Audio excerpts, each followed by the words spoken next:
You're watching ACRRRM Flexible Funds, produced by GP Supervision Australia and presented by David York and Debbie Forsdyke from ACRRRM. We would like to begin by acknowledging the traditional custodians of the land on which this recording was produced and pay our respects to their elders past, present, future and their families.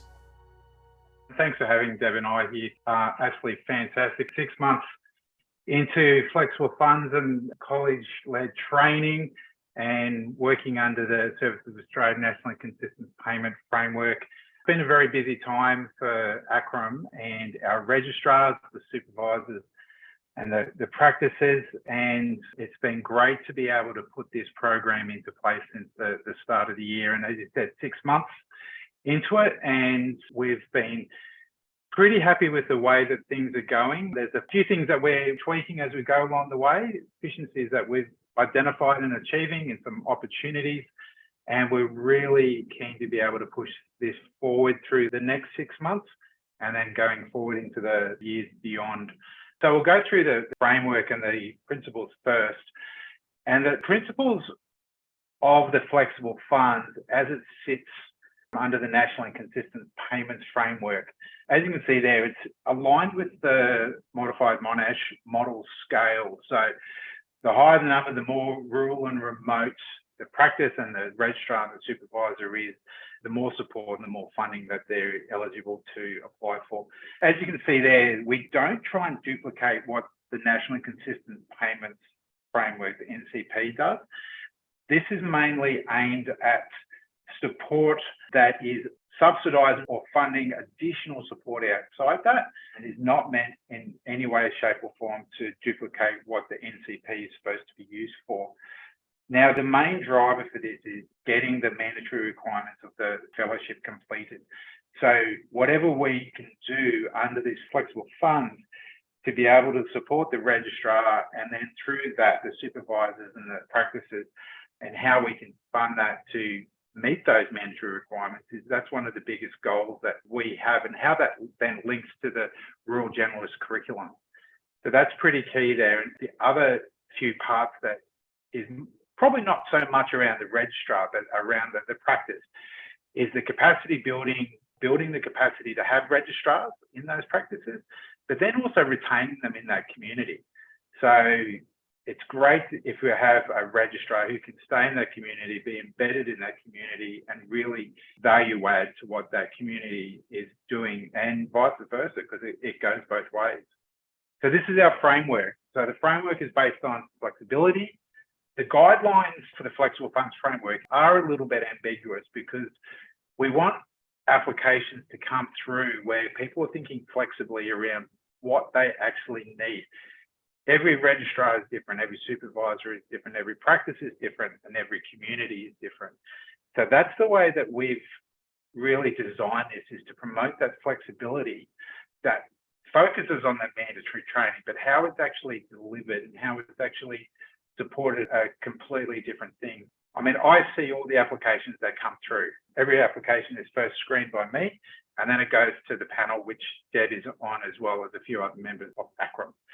So we will have a look at what's being applied for, the value of the funding that's been requested, but what's the overall intent? And sometimes you might have the same intent across a range of practices, a range of registrars, but how they plan to achieve that intent, it might be support the family, it might be respite travel accommodation, it might be trying to recruit additional registrars, or even to support the practice in how they can have more registrars in that practice.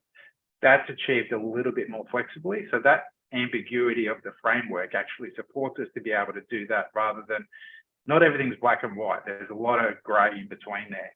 We identify that there's priority placements, and there's a number of communities that are really struggling to get registrars, and with this funding, hopefully that can be supported a little bit more, and we can build that capacity in those communities.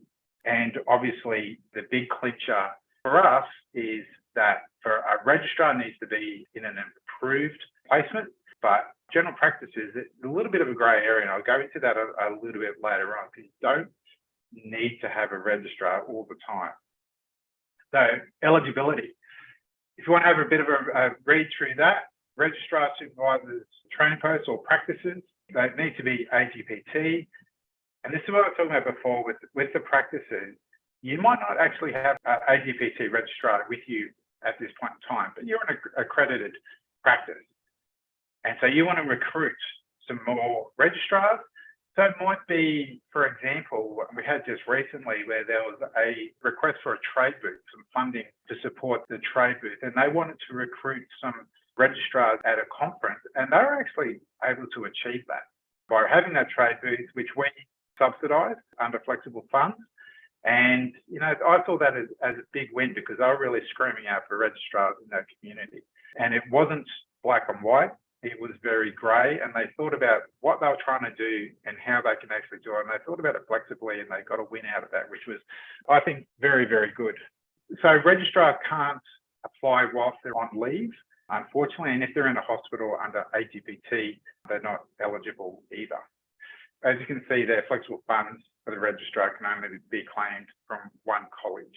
Dual registrars, the registrar needs to identify their lead college, and so everything will be done through that in relation to those payments. All right, so application process. Very, very simple process. Got an application form on the website, only a couple of pages. What we really need there is the purpose of the funding that's required, how much, and there's some capped amounts there. And the big thing is the purpose of what the funding is required for. But then we really need some supporting documentation which provides either some receipts, some quotes, something which really details the cost of what you're looking for. And the more information that you can provide to us, tell us a story, and then we can certainly have a look at that. Now, all our applications are received, and usually we go through initial screening process, just making sure that everything's good to go, that there's an AGPT registrar or not there. And we normally have a review panel sit on a monthly basis. That's one of the efficiencies and improvements that we've made through this 6-month period is how frequently we have these panels. And then within a couple of weeks of that panel sitting and approving applications, then those payments will be made. And so the outcomes are then notified in writing to those applicants, and then basically a week after that, or even within that week, payments are made. So it's a pretty quick turnaround time in relation to those. So applications are now open. Applications were open from December last year, and they've been open since. And we don't intend to close them in the not too distant future. They're going to remain open for a long period of time because whilst we've got those AGPT registrars, we certainly want to be able to support them, supervisors and practices to be able to do that. So as I said before, with application, which is on the website, there's a few more resources there that you can have a read in relation to what you can apply for. And I've got a few more examples that I'm going to go through later. And then, as it says there, we're going to make those payments pretty quickly. We have a limit of 30 days, but honestly, it's a lot less than that. We're probably looking at about two business weeks, so 10 days. So on our website, that's what the website looks like. So besides our flexible funds fact sheet and our policy, we also have a funding comparison, which basically goes through the different pathways of the ACRRM Fellowship. And it goes through the AGPT, RGTS, IP, the independent pathway, but then also RBTS.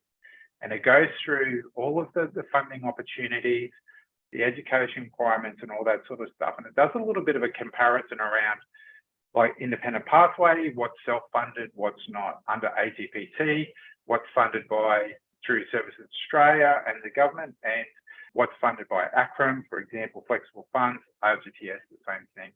So it's a bit of a quick and easy comparative table. So you can see at a glance what's available, what's not, how's it funded, who funds what, and it certainly answers a lot of questions that people might have.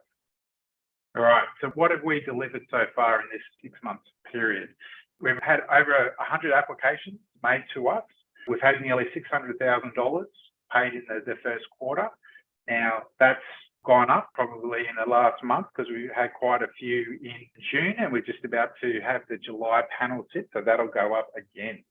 the most of the payments have come under the supports to registrars for ASTs, and then also under the rurality incentive category. Now, this rurality incentive category is the ambiguous one that I was referring to before, which isn't quite black and white, but it's about the intent. So as long as the intent is met and there's some supporting documentation there, we'll certainly have a good look at it, at whatever the application is for, and we will see whatever the applicant is trying to achieve and see if we can actually make that work. It's a lot easier to say yes than no, and that's our intent. We've gone through a number of changes. We've identified a number of efficiencies. We've identified a number of improvements, but there are quite a few things that have stayed the same. So, for example, our flexible funds application, we've had some positive feedback that the 2-page, easy to apply for application has been really, really good. It doesn't take that long to fill out, add your supporting documentation and send it through. I am the end receiver of that. And if there is some grey areas that I might need a little bit more information on, I might come back to you, fill that in, and usually within a couple of weeks, as I said before, we have our review panel on a monthly basis. Within a couple of weeks, that'll be reviewed, and if it's up for approval and it is approved, those funds will occur quite quickly after that. As it says there, the criteria for the eligibility remains the same. Now, the different part, and this is something that we've done just recently, is we've updated some of the information that's in our fact sheet that you saw before, and we've provided a little bit more clearer guidance, a little bit of information, and really took the benefit of the number of applications that we've previously received and provided a number of those examples and taken a lot of those lessons learned, provide the information so that people that are making these applications actually have a little bit more comfort and confidence in what they're applying for, how to apply for it, is this covered, is it not, looking at the information that's available and trying to provide a lot more clarity. We've also provided a bit more information on our website in relation to that, and also updated our frequently asked questions based on the information or the questions that we have received from webinars such as this and directly from some of the applicants. So who can support you as a supervisor or a practice manager, and who can support the registrars in relation to obtaining more information, or how to put an application through, or answering any questions around if they're actually eligible for a particular category. So training officers, they're a great source of information, not only on the flexible funds, but for the fellowship in general and ACRRM. Our new roles of our rural support officers, they've been absolute godsend into the regions and been able to support the practices and the people on the ground. So they've been great to have in the regional teams. And then we also have, in the national perspective, which comes in direct to myself, is our training at ACRRM email address. So anything that gets sent through there comes to me and my team, and we can address anything. And, we've got some pretty quick turnaround times on how quickly that we can respond to queries and point people in the right direction. So some of the examples of applications that we've received. Now, obviously, registrars are going to have their own applications, but some of the applications that we've received from practices and supervisors, as you can see there, is having additional registrars means that you need additional software licenses. And those software licenses come at a cost. So, and a lot of times those costs are probably hidden costs and not quite well known or appreciated when you're looking at recruiting registrars. So we have received a couple of applications in relation to that, as well as ongoing professional development for staff, such as annual CPR, because that's an additional cost at times, which having additional registrars is a hidden cost that sometimes isn't well known. Marketing to try and recruit registrars has been in the form of updating a website, making the practice website look great, might need a bit of a review, and you might want to promote the practice and the community a little bit better, but that's a cost that's often not known or not really appreciated when you're trying to recruit registrars. So we've received a few applications for that, as well as looking at as I said before, the example of the trade booth and bringing in and we're trying to recruit registrars. That way, we have had a couple of applications, not directly from supervisors, but through our regional teams where a registrar has needed some additional support. And so the regional team has actually submitted an application on behalf of the supervisor to be able to provide some funded additional support. Now, that obviously comes with a supervision plan with a number of hours and a number of objectives, and those plans were able to be funded to be able to support that supervisor and, at the end of the day, that registrar. So quite a few examples there. Always happy to look at any other applications that anyone that has, or answer any queries around, is something actually covered under flexible funds or not? We look at everything quite flexibly. And as you can see there, there's a few examples that you wouldn't exactly think of until you're actually in the position. You go, oh, hang on a sec, there's an additional cost here that I didn't quite know about. Definitely not covered under the Nationally Consistent Payment Framework. So ask the question, is it covered under flexible funds? And chances are it could very well be. Some of the things that we've received applications for, but we've not been able to approve, is utility bills. So water, electricity, internet, renovations, because we can't support assets. We can support rents, housing support for registrars, but if there's a mortgage there or if there's a payment for an asset, then we can't support that. Can't support salary, and so that's where the salary of the registrar or the practice staff, we can't support that, or BMO or on-call subsidies. So we're trying to look at things where we can say yes as opposed to where we can say no, but there are a few things that, as you can see there, where we haven't been able to say yes to, unfortunately. So the key messages out of what we've learned about flexible funds and our flexible funds program, the big things are applications are open. They've been open since December last year, and we'll be keeping them open, and we'll be making payments as we go throughout the year on a monthly basis. We've updated our guidelines and our resources, which are on the website, and we'll continue to update them based on the continuous improvement that we want to go through, as well as the lessons learned from the applications that we've received, the queries that we've received, and the feedback that we get from registrars, supervisors, and practices. And I would encourage everyone to take a step back, have a think flexibly about additional costs that aren't covered under the National Consistent Payment Framework, and just think, I'm pretty sure that this might be covered under the flexible funds. Put an application in, give me a call, send me an email, and we'll see what we can do. So I can't go through a webinar without a plug. You haven't really seen my face yet, but there I am in the middle wearing my Aggressive Salmon business shirt. Some people call it pink, but I like to think it's Aggressive Salmon. And there's my partner in crime, Deb, on the right-hand side.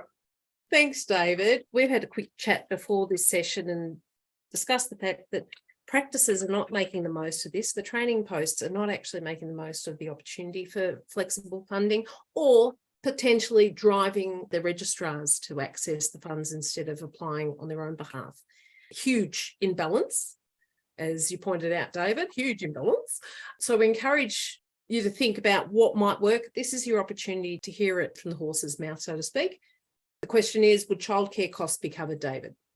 So we'll have to have a look at where the community is, the modified Monash model, and also whether it's a workforce area of need. We did have an example, we had an application from a registrar in Gove, where the registrar arrived in Gove, put their child into childcare, and the costs were exorbitant, as you can imagine would be in Gove.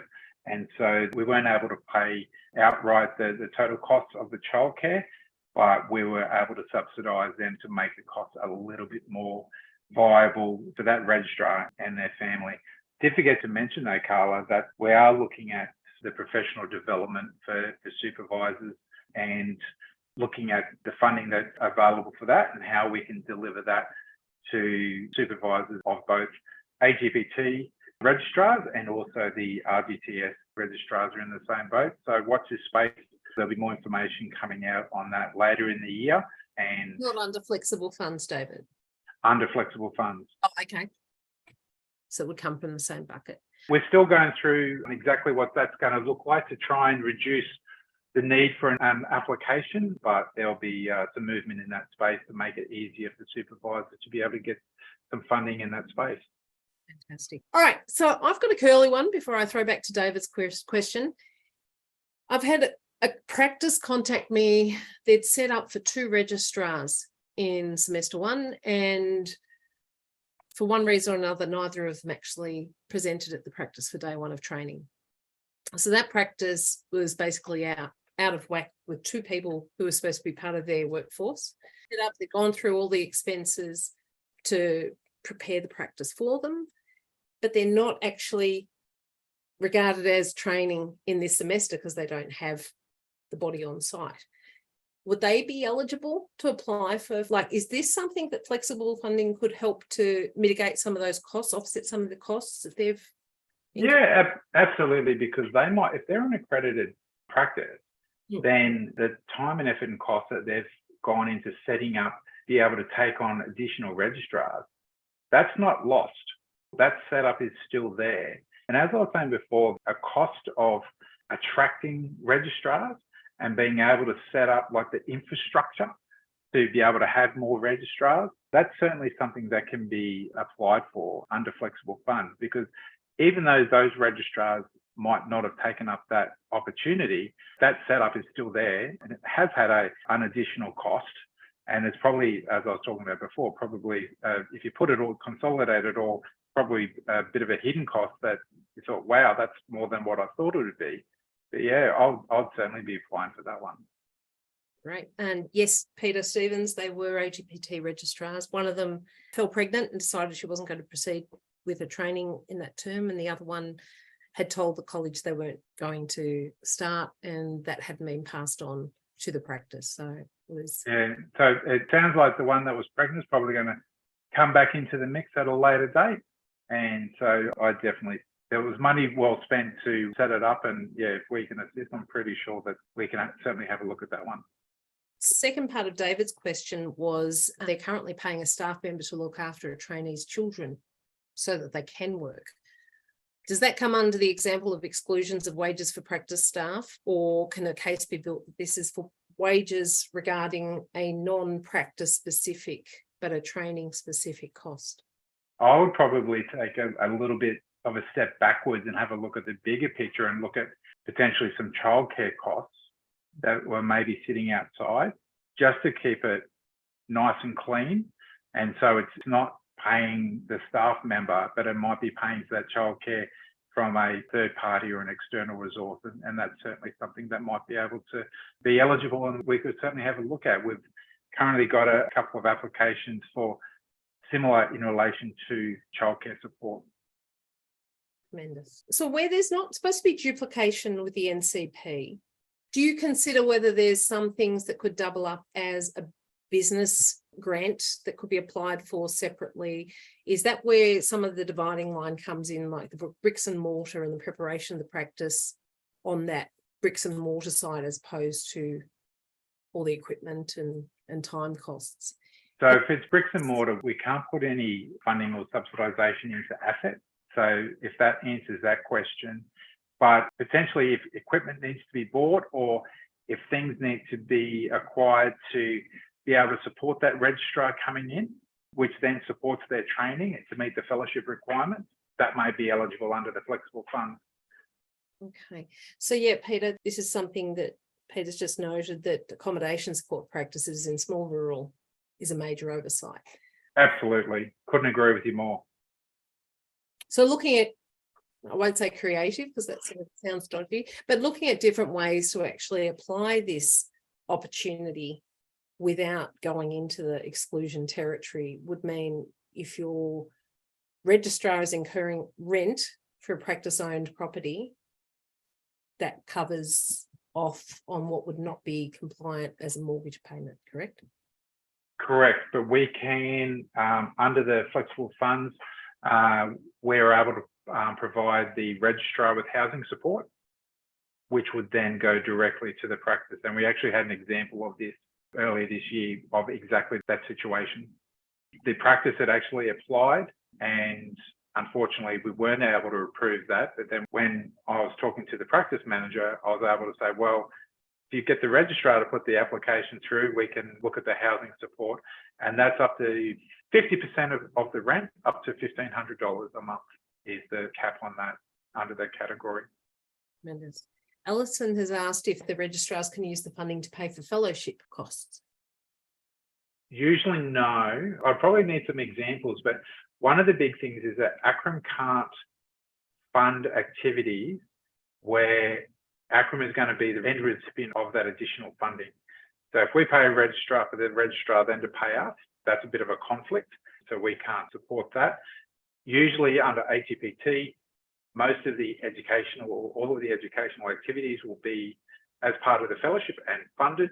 Assessment activities are not. So the registrar will need to fund their attendance on those assessments themselves. And we can't provide them with funding to be able to pay for those assessment activities. Give me the 5 clearest dot points you can as to what you can tap into with your flexible funds model as a practice owner.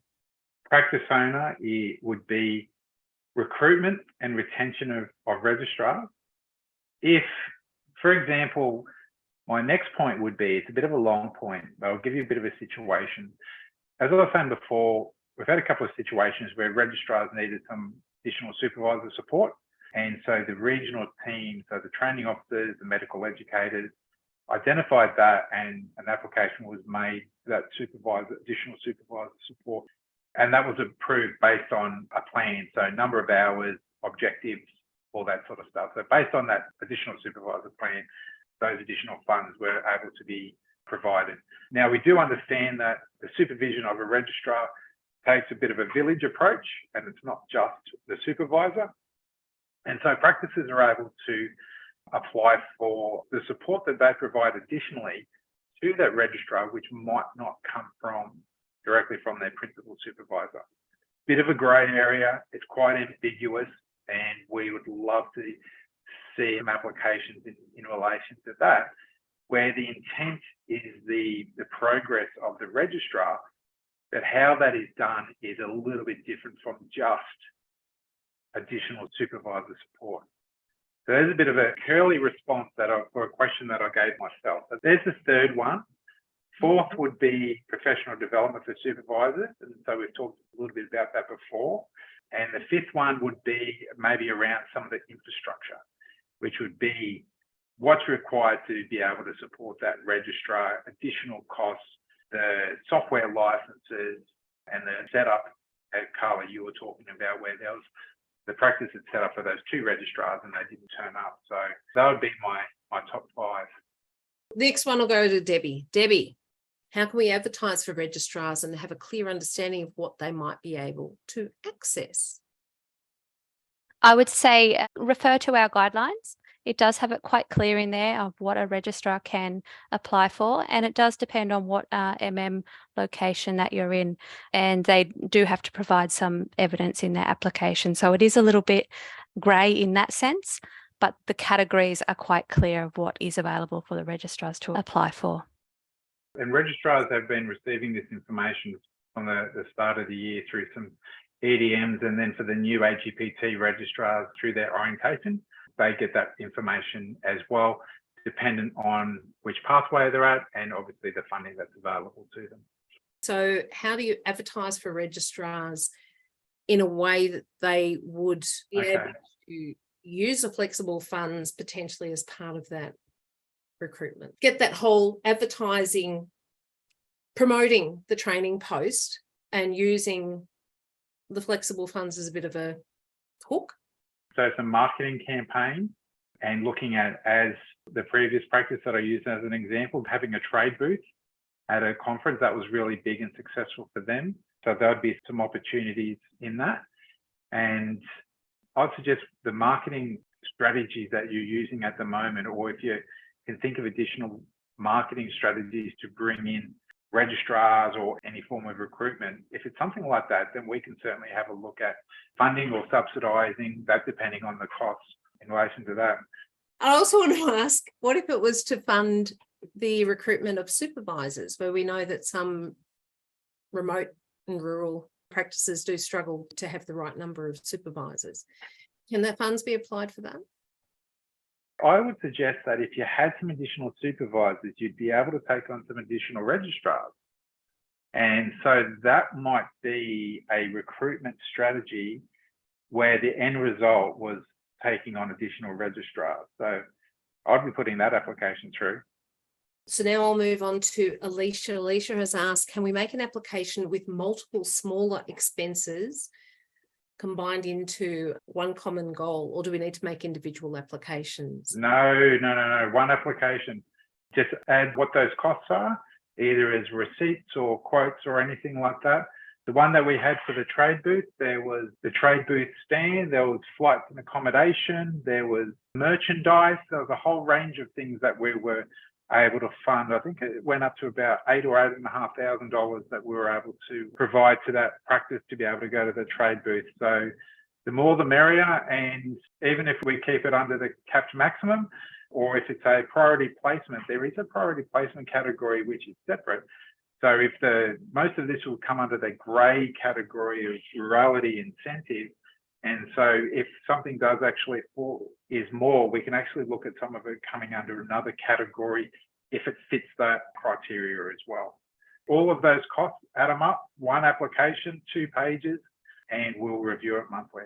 Can I flip around your booth example and say, what if a conglomerate of multiple practices in a region wanted to have their own booth? Can you do an apportionate using the one invoice? Can you look at an application that apportions the expense and split it up across the practices? Absolutely. Splitting bills is allowed. This is awesome. I would love to see that.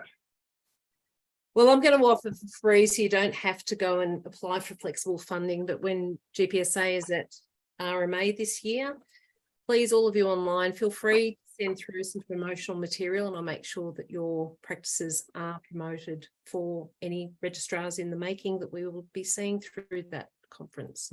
Ian Spencer, can the cost for the supervisor to do the ATLS or ELS course to complete ACRRM supervisor CME requirements be covered? Because that would come under professional development. As I said, there's some more information coming out about that later. So I would say yes, please don't apply. That'll be more information will be coming out about that soon. Awesome. Our mate Peter Stevens, how can you retain funded AGPT registrars if ACRRM encourages them to change practices and endorses their provider number application with weeks' notice? ACRRM does allow registrars to stay in a placement for longer than 6 months. So if they're able to meet their training requirements while staying at that practice, there should be no issue with that. We don't require registrars to continuously move around through their training. As long as they're continuing to progress on the pathway and meeting their training requirements as they need to, they can stay in a placement for as long as they like, really. Okay. This is where we don't want to have, part of the flexible funds intention is about retention of registrars in a community. So if we can embed a registrar in a community, as Deb said, they can continue to meet their fellowship training requirements, then that's great. Now, if that's more than 6 months, and as Deb said, they can spend a lot longer in that community, then that's a win, not only for the registrar and the practice, but for the community overall, which is, at the end of the day, what we're all here for, right? Exactly. So supervisor PD, that's something that David York is going to come back to us with more information about. Yeah, now supervisors, they do their own professional development throughout the year to meet their CPD requirements. We're not really going to be dictating what that professional development looks like. The requirements are there for your own career and your own development. And we want to be able to provide some funding that supports you to be able to do that without being so prescriptive to tell you exactly what that is. As Carl was saying, there'll be some more information coming out from ACRRM pretty soon in relation to that, how that all works. We've got a question here. How can I take on an ACRRM registrar already supervising 3 registrars through GP Access? That's through the RACGP or the FRACA pathways. So we discussed this last year in the By College webinars. Would either of you would like to take that on the head, how you can actually become a supervisor of ACRRM registrars? Yes, so you can apply through our portal to be an accredited supervisor with the college, and you just need to provide evidence of your registration, experience, or education for a supervisor CPD requirements. Just apply and it will be reviewed, and that's how you can become an accredited supervisor. Now, in relation to how many registrars can be supervised, so RSEGP and ACRRM work together on the capacities of each practice, and one, how many they could and should be able to take on, but then also we don't want to disadvantage registrars. So if a practice has a capacity of 3 or 4, we're more interested in the practice having the amount of registrars that they can support. Now, if RSEGP has 3 and then we have 1 and that meets that capacity, then great, or it's a mix of what those numbers are, then that's great as well. But RSEGP and ACRRM work together to make sure that the placements go to meet the capacity of that practice. If we fill those 4 positions with 4 ACRRM registrars, then we'll let RSEGP know that that's what's occurred, and vice versa. It's a really good relationship to do that, because at the end of the day, the only organisation or the only stakeholders that are going to be disadvantaged by that are the practices and the registrars, which we certainly don't want. Absolutely. And Sue Harrison's got a couple of questions. So we need some funding to provide supervision, education and networking for supervisors. And then the tag onto that is, will the flexible funding provide funding for the supervisors' time to do their ACRRM supervisor PD? The funding that's provided for the PD, the flat rate, will be to support and subsidise all PD, and not specifically be to pay them to attend that.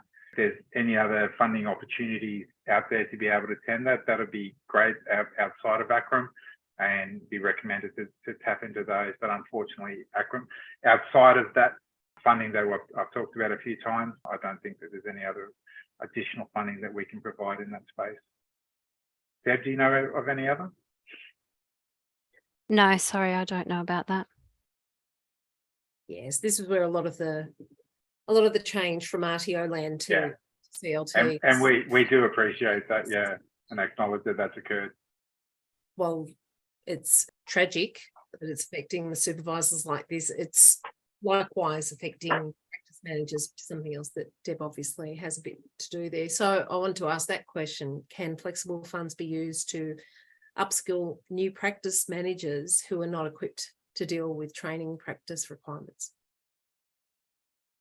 I would say it's worth an application.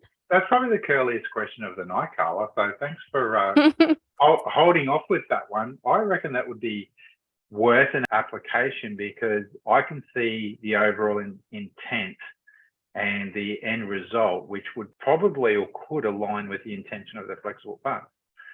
So yeah, as Deb said, I'll definitely throw in an application for the reviewed panel to have a look at that one, because that's something I would love to be able to see that up, to be able to set a precedent for that as well. Yeah, because we did have, I think the attrition rate was something like 1/3 of all experienced practice managers were lost through COVID, resignations en masse. So we have a lot of young receptionist material staff members being elevated, and they need the help. So the gap in what was provided through the RTOs to what is funded to be provided under the colleges is a bit stark and time sensitive. Yeah, and I think we were talking a little bit before about the village approach to the support that's provided to a registrar. So if something is aligned with that, where the development of the junior practice manager would have the end result of supporting the registrar, then that would probably go a long way to supporting an application, I believe. Terrific. Lorraine, we used to get funded for car transport, rent, etc., etc. None of that exists now. So transport for yourself as a supervisor? Registrars are supported through relocation to take up their placement. So we can certainly reimburse some of the costs in relation to that. tremendous amounts of knowledge that seems to be covered now. Yeah. But it is a case of making those applications. So don't hold back. And if you need help, we're always happy to help. If you can't get through to anybody, or you just like to present ACRRM with a finished product, feel free to reach out to myself. Happy to help work out how to fill in a form and sort of material might be provided. So you get the straight up yes from David. Well, after the period of time when he takes it up the chain, feel free, please. That's what GPSA is here, as the conduit to help where we can. So fabulous presentation. Thank you very much, David and Debbie, for coming along and giving us a bit of an update. It is really exciting that this is rolled out so smoothly. I mean, there are a lot of things with the transition that we thought would be smooth, but this is one we weren't sure would be, and it's been running really well. So congratulations to you and your team. And Thanks, Carl. we want to see that the practices and supervisors get most out of this as well. So please, you've got these two people, you've got their contact details now. Hassle them and get what you need done, because this is all about making life easier for you as the trainers of tomorrow's RGs. The way that I see it, Carla, is that ACRRM registrars, or the registrars going through the ACRRM fellowship, and if we can support the supervisors and the practices more so that these registrars can complete their fellowship and be ACRRM sooner rather than later, then that's a win in my books, and we can get them out working in the community. And I say, if in doubt, apply for the flexible funds and it will be reviewed, or we'll request further information. It's worth a try. Just get your applications in. Nothing is a silly ask. No, the more ambiguous, the better. If I've learned anything, it's support your request with the receipts and the quotes, that sort of stuff, to make it as easy as possible, and give us the story behind the intent. What are you trying to do? You might apply under one category, but it might not fit under that. It might fit better under something else. But if we have that story, we'll know what you're trying to do. And I'll contact you and try and find out what that story is and work with you through that application to get you the most of that we can. Tremendous. We're going to start creating discussion groups on our community platform. So post-webinar, on some of these topic-based webinars, we'll be able to get you talking to one another and tease out what you need to discuss about it. So this is the community platform slide right here. If you haven't already joined our community platform, just go to our website, click on request to join. We'll drop you into a group or two and start a conversation, join a conversation, crowdsource your information, but really want you to be a part of things. So again, we're here to help. Anybody needs anything, reach out to GPSA or use those contact details and hassle David and Debbie. Thanks, everybody. We're very happy to have had you here with us. Thanks, everyone. Thanks for watching. We'd love your feedback. Please comment or subscribe to our YouTube channel for updates on new videos. If you'd like to ask a question or suggest a topic, you can contact us via our website at gpsa.org.au. GP Supervision Australia is supported by funding from the Australian Government under the Australian General Practice Training Program.